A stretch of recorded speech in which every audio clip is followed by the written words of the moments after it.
As he spoke, Jove sent 2 eagles from the top of the mountain, and they flew on and on with the wind, sailing side by side in their own lordly flight. When they were right over the middle of the assembly, they wheeled and circled about, beating the air with their wings and glaring death into the eyes of them that were below. Then, fighting fiercely and tearing at one another, they flew off towards the right over the town. The people wondered as they saw them, and asked each other what this might be. Whereon Halitherses, who was the best prophet and reader of omens among them, spoke to them plainly and in all honesty, saying, "Hear me, men of Ithaca, and I speak more particularly to the suitors, for I see mischief brewing for them. Ulysses is not going to be away much longer. Indeed, he is close at hand to deal out death and destruction, not on them alone, but on many another of us who live in Ithaca.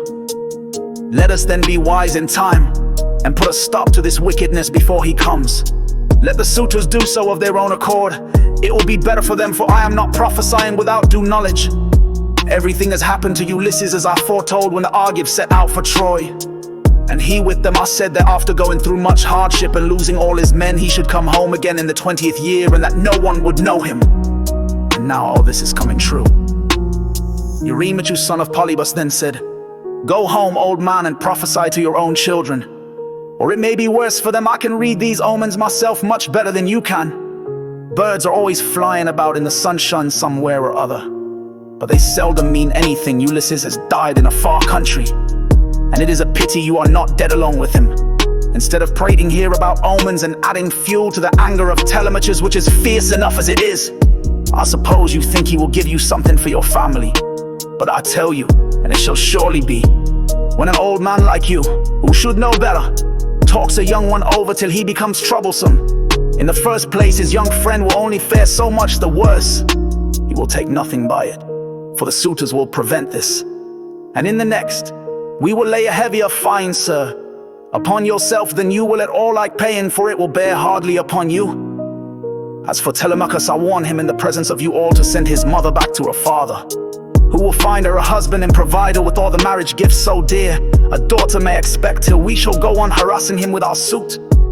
For we fear no man, and care neither for him with all his fine speeches, nor for any fortune-telling of yours. You may preach as much as you please, but we shall only hate you the more.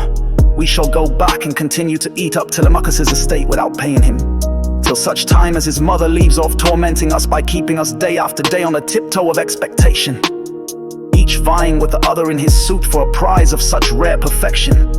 Besides, we cannot go after the other women whom we should marry in due course, but for the way in which he treats us."